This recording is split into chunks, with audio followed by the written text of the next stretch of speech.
그럼 이제 국내는 어떻습니까? 지금 상황이? 네.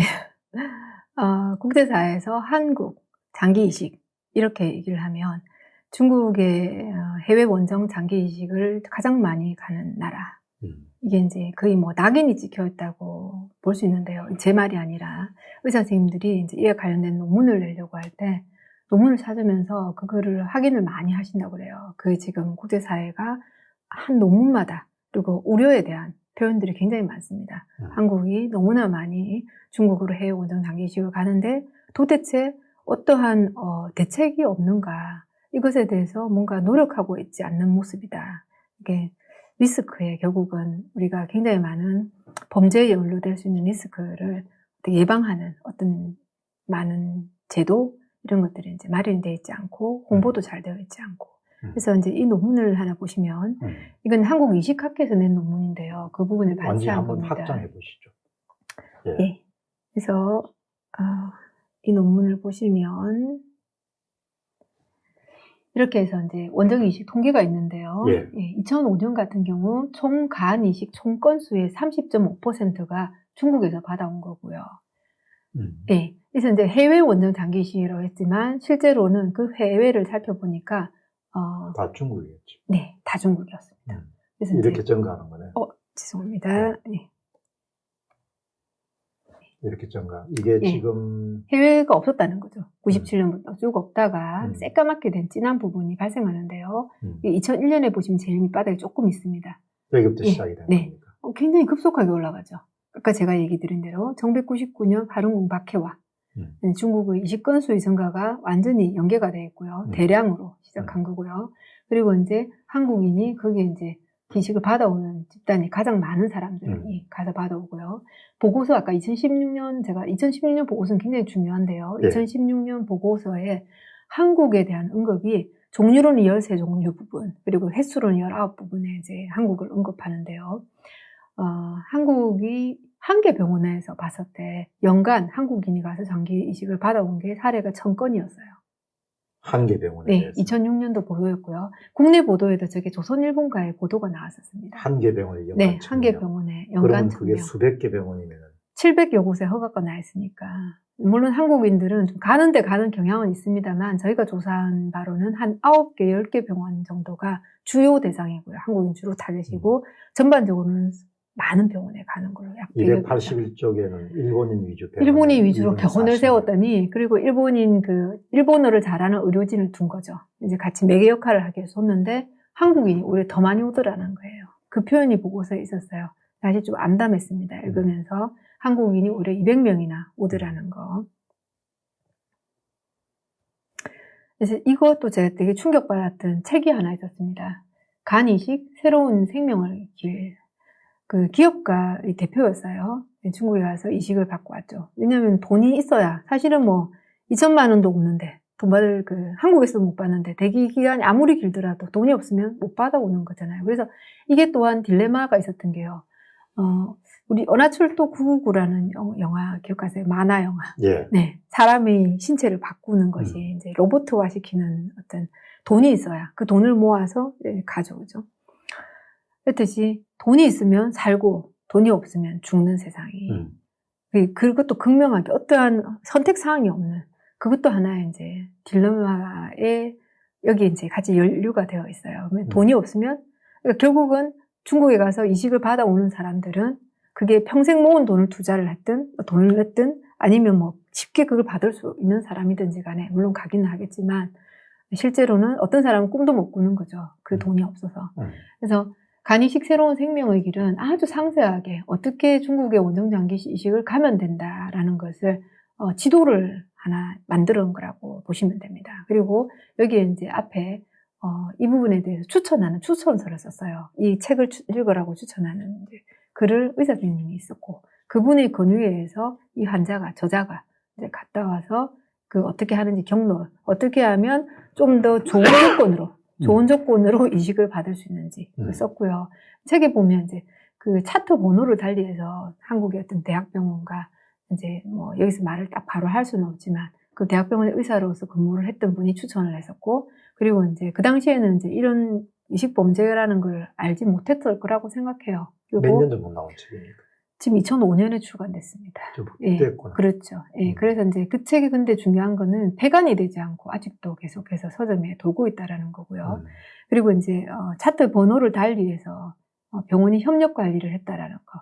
애프터 서비스 가서 받아오고, 왜냐면 계속 AS를 받아야 되는 건 중국에 일일이 갈 수 없으니까 그거는 이제 돌아와서 한국 병원에서 계속해서 포스트 오퍼레이션 계속해서 이제 관리를 받는 거죠. 중국 병원하고 한국 병원하고 협업 관계가 있다. 그렇죠. 이게 계약서에 명시한 협업은 아니지만 친밀도, 우정 관계식으로 이렇게 이제 환자를 보내주기도 하고 오면 잘 친절하게 받아주기도 하고 이제 그런 책이 출간되어 있다라는 거죠. 그래서 아까 얘기했던 그 천진제일중심병원에 근무했던 직원의 고백 이제 양심 선언 보도에 보면은 NTD라는 이제 지금 에포크 미디어라는 단체예요. 에포크 미디어, 그러니까 전 세계에 많은 브랜치를 갖고 있는 국제 방송사인데요. 이 방송사가 그 아까 말씀드린 여기 이식주 오용에 대해서 이제 포커스를 맞추고 있는 이유는 최초의 그 안구 각막을 적출했던 의사의 부인 애니가 그 방송사에 가서 양심 선언을 하거든요. 그때가 2005년 요 무렵인데 그때부터 시작해서 그 방송사는 에포크 미디어라는 방송사는 이 부분에 굉장히 집중 보도를 하고 있습니다. 그래서 한국인 환자가 사실 최대의 고객으로서 이렇게 양심 선언을 보도하면서 이게 이제 아까 말씀드린 그 기증 요구를 할 때 기증서를 보여달라.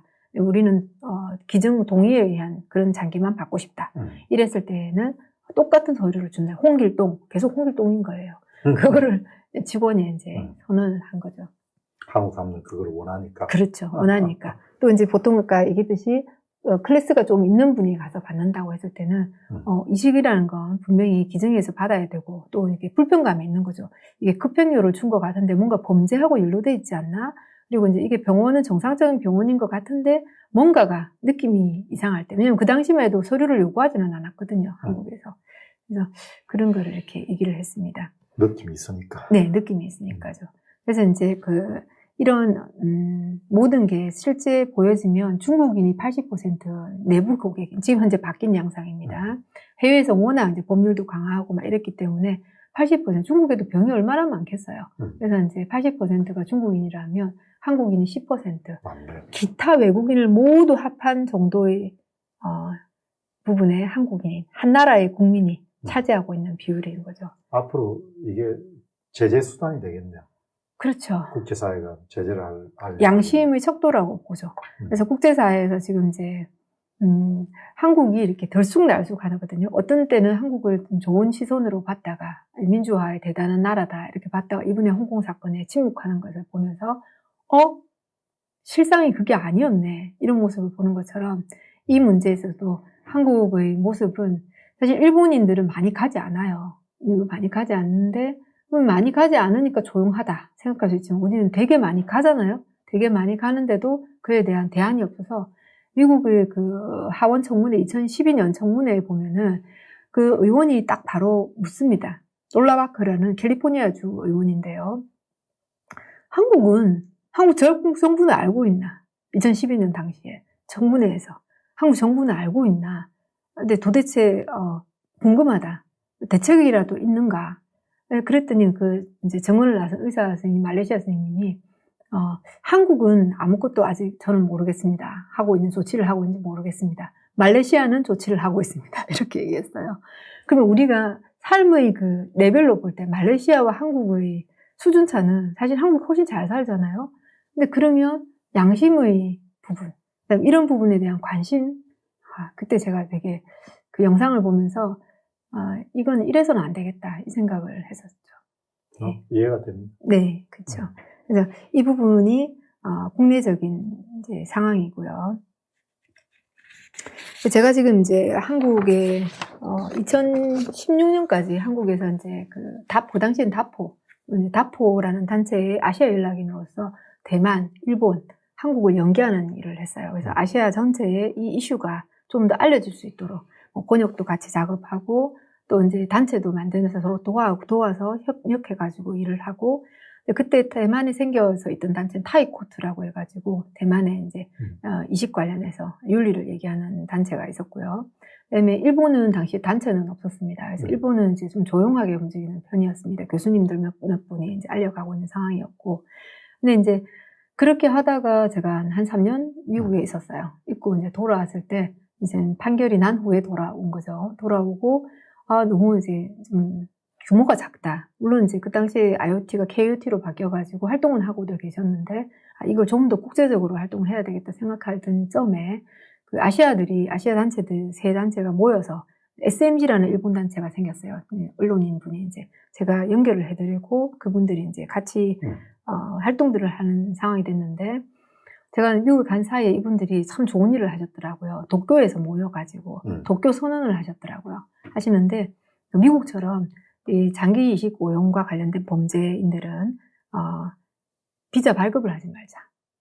도쿄 선언에 보면 그런 조항들이 이렇게 쭉 정해지는데 그래서 굉장히 앞서 나가는 선언을 하고 이까지 결론에 각국이 이룰 수 있도록 다음에 우리가 만날 때는 SMG, 일본의 SMG라든지 대만의 타이코트라든지 또 한국의 KOT가 다음에 서로 만날 때는 우리가 지금 이 선언한 부분을 일정 이상 다 이렇게 하고 만나자. 제가 이제 아까 그 한희철 교수님이라고 제가 아까 인용한 분이 있었어요. 그죠? 어떤 국제 조직이 움직이는가. 그 교수님이 국제 조직이 이렇게 많이 움직이는지 몰랐다. 참 좋아하셨었거든요. 그분도 그날 도쿄 선언에 참여를 하셨고. 그래서, 여기 와서 제가 연락을 드렸습니다. 그분한테 이제, 지금 이택이 다시 한국 지부 활동을 이택의 이름으로 좀 하고 싶다. 그전엔 제가 다포도 하고, 케이트도 하고 했는데, 하고 싶은데, 2014년 결성될 때부터 쭉 활동을 해왔으니까, 좀, 이택의 레터 캠페인을 지금 하고 있습니다. 전 세계 중국 재판소의 판결문을 알려드리고, 리스크 대책을 세우도록 우리가 마련을 해야 된다. 그래서 이제 좀 도와주십사고, 이제 그 판결문하고 쭉 자료를 드렸습니다. 들었더니 지금 이제, 전국 의과대학 연합회 이사장님으로 계시더라고요. 그래서 이거는 당연히 의사들이 제일 먼저 알아야 됩니다. 그리고 의사들을 교육하는 대학의 입장에서, 의과대학의 입장에서 이거는 반드시 공문으로 발송하겠습니다. 하셨어요. 그래서 이제 KOT라는 단체가 협력을 해서 이렇게 공문을 같이 발송할 수 있도록 하고, 그리고 이제 공문으로 지금 의과대학에 다 전달이 됐고요. 그리고 팬데믹이 있었어요. 그리고 이제 코로나 바이러스 들어오면서 팬데믹이 있고, 이제 그때 이사장님의 원래 이제 취지는 우리나라의 모든 의사가 알게 하겠다. 10만 의사가 다 알게 하겠다. 그러려면 대학뿐만 아니라 병원, 그다음에 각 의료 단체들이 많이 있습니다. 의료 단체장을 통해서 다 알 수 있도록 하겠다. 그래서 이제 제가 이제 체크를 한번 해봐야 됩니다. 이제 같이 연락을 해서 이제 어느 정도 진도가 나갔는지. 의료 지급윤리가 굉장히 중요한 부분이죠. 네, 그렇죠. 그리고 특히 의료계는 자정작용이 굉장히 먹히고요. 외부에서 아무리 이야기한들 그 내부의 자정작용은 목소리가 중요합니다. 그게 그 엘리트 집단일수록 사실 그게 강하잖아요. 그래서 엘리트 집단일수록 그 가이드라인이라든가 어떤 매뉴얼이라든가 이런 게 발달할 수밖에 없는 것이 자존심이 있잖아요. 그죠? 그렇죠. 지금 그 정도까지 됐을 때는 스스로 자정할 수 있는 단체인 건데. 그래서 이제 제가 이택의 보도자료를 한번 처음으로 내봤습니다. 한국에. 지난주에 냈는데요. 의협신문하고 야겁신문에서 보도자료를 기사시키셔서 이렇게 기사를 내셨더라고요. 레터 캠페인이 상당히 주요한 것 같아요. 네, 레터 캠페인을 하고 있는데, 제가 이제, 자원봉사자분들이 많이 돕고 계세요. 예를 들어서, 대학에 보내려면 총장님이나 부총장님한테 레터를 보내야 되는데, 그분들의 그 이메일 주소는 안 나와 있습니다. 홈페이지에. 그러면 이제 직접 다 전화를 해서 동의를 받고 또 함부로 이메일을 보내면 안 되잖아요. 그래서 동의를 또 받아. 유튜브에는 보낼 생각을 어떻게 하셨어요? 사실은 우리 자원봉사팀이 인력이 많지는 않으니까요. 선정을 하시더라고요. 그래서 이제 본인들이 보셨을 때 관심을 가져주실 만한 가치관, 바른 것에 대한 목소리를 낼 수 있는 NGO들, 이렇게 쭉, 리스트를 잡으셨어요. 그래서 사실은 첫째 1차 리스트에 30개 NGO가 있었는데요. 그게 이제 우리 공 대표님 TV가 들어간 겁니다. 그래서 사실 너무 감사했고요. 내가 몇 번째로 빨리 연락했습니까? 제가 그거 보여드리려고요. 네. 이택 레터 캠페인. 고마운 회신들. 그러니까 내가 굉장히 빨리 움직였다. 네네. 제가 의과대학에 보낼 아. 때는 그분 한 분만, 협회장님을 만나서 음. 얘기 드린 거였고, 레터를 보내는 건 대학하고 NGO를 보내는데, 음. 이제 그 리스트에 들어왔다는 것도 이제 공병호 TV가 사회에 대한 자정작용을 굉장히 강하게 하고 있는 TV인 거고. 일종의 감수성이잖아요. 예, 그렇죠. 그 감수성이죠. justice, 정의에 대한 그렇죠. 감수성인 거죠. 그런 정보를 받았을 때, 그렇죠. 예. 아, 이게 우리가 시간을 내서 이걸 해야겠다. 이렇게 주요 사안으로. 이건 뭐 외국에서 일어나는 일이네? 우리와 상관없네? 이렇게 보지 않고, 사실, 이걸 알려야 되겠다. 그 이메일 내용을 저는 거의 외우다시피, 이거 우리 한국 국민이 많이 알 수 있도록 인터뷰를 좀 해주시지 않겠습니까? 너무 감사했었거든요. 예. 네, 그렇습니다. 아주 참 중요한, 예. 그때 뭐 본인이 방송을 안 하면 할 수 없지만 방송을 하니까 항상 그런 그 사회적 이슈나 이런 부분에 대해서 항상 관심을 갖고 지켜보죠. 그럼 이택은 이제 그 기부금을 어떻게 받습니까? 이택은 띵크탱크에 있는 많은 분들이랑 또 연계가 되어 있고요. 보통 띵크탱크가 물론 이제 어떤 면에서는 또 사회 정의 부분이라기보다는 조금 다를 수도 있어요. 되게 창의적인 쪽으로 가는 분들이니까. 그런데 그런 분들, 그다음에 이제 사회 정의를 추구하는 부자분들이 또 있으세요. 부유한 분들. 그런 분들도 단체를 또 만들어서 있으시더라고요. 그런 분들한테 공유가 되어 있어요. 그래서 이제 그런 분들이 기부금을 또 주시기도 하고. 비영리 단체고. 그렇죠. 비영리 단체이기 때문에. 그렇게 해서 이제 기부금을 받아서. 그렇죠. 운영하고. 하나 예를 제가 들면, 그 중국 재판소 판결이 있을 때, 그 TV조선에서 제가 아까 말씀드린 대로 탐사보도 7이라는 곳에 죽어야 산다라는 다큐가 나왔었어요. 그게 중국에 직접 취재진들이 가서 얼마나 많은 한국인들이 장기 이식을 받으러 오는가를 취재한 영화였거든요. 다큐였는데 국제사회 반응이 굉장히 좋았어요. 그 영화를 영어 문화시키고, 그리고 그때 이제 정거자 어떻게 가시면 되는지를 안내하기 위해서 제가 계속 소통을 하고 있었어요. 그 PD 분들하고. 영문으로 다 이제 배포가 됐어요. 국제사회에 또 이제 그 배포를 하도록 허용을 해주셨고. 근데 이제 런던에 재판소가 열리는데 재판장님이 이분들이 와서 직접 증언을 해주면 좋겠다는 거예요. 그 당시만 해도 중국에 직접 가서 이식 현황을 이렇게 취재한 게 없었단 말이죠. 카메라 시킨 게, 영상화 시킨 게. 그래서 되게 어려운 부탁이잖아요. 매일매일 이거 다큐 찍어서 올려야 되는데. 근데 부탁을 드리니까 그 재판소 앞두고 한 3, 4일 전쯤 이제 회사가 보내준답니다. 이렇게 연락이 왔어요. 근데 이제 기부금이 바닥난 상태였어요. 왜냐하면 정인들을 전부 런던으로 보내야 되니까 비행기 값이 엄청 많이 들잖아요. 그래서 저희들이 이제 자금이 거의 바닥난 상태여서, 오주신다는데도 비행기 값이 없는 상태였어요. 그래서 제가 이제 그 자원봉사 하시는 분한테 연락을 했어요. 지금 비행기 값이 없어서, 여기 재판소에 못 보내드릴 상황이라고 하니까, 지인이 한 분이 이제 얘기 들은 그 우리나라에 이제 인지가 있으신 분이신 거죠. 바로 비행기 값을 붙여주셨어요. 그래서 그만큼 이택이 하는 일의 가치를 알아보고 있는 분들이 되게 많다라는 거. 예. 그래서 이렇게 이제 좋은 일을 할 수 있도록 환경을 구축해 주시는 분들도 그런 분들 되게 많죠. 예.